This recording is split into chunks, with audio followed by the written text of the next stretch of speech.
৬৯ বছর ধরেই মাতৃ আরাধনা করে আসছেন গাংতড়া গ্রামের বাসিন্দারা।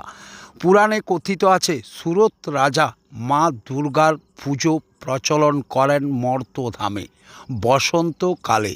তাই তার নাম বাসন্তী পুজো রূপেই মর্তভূমে প্রচলিত হয়।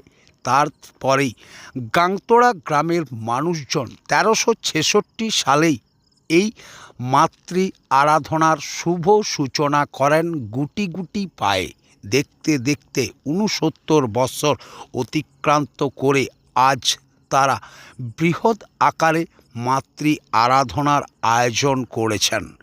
এই পুজো দুর্গা পূজার মতোই নিষ্ঠা সহকারে পালন করা হয়। ষষ্ঠী থেকে সপ্তমী, অষ্টমী, নবমী এবং বিজয়া দশমীতে মাকে নিরঞ্জন করেন গ্রামবাসীরা ভারাক্রান্ত মনে।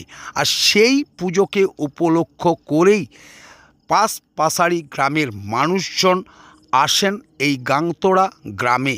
আর তাতেই উৎসবের রূপ যেন মিলন মেলার রূপে পরিণত হয়। সেই রকমই ছবি ধরা পড়ল বাঁকুড়া এক্সপ্রেস টিভির ক্যামেরায়।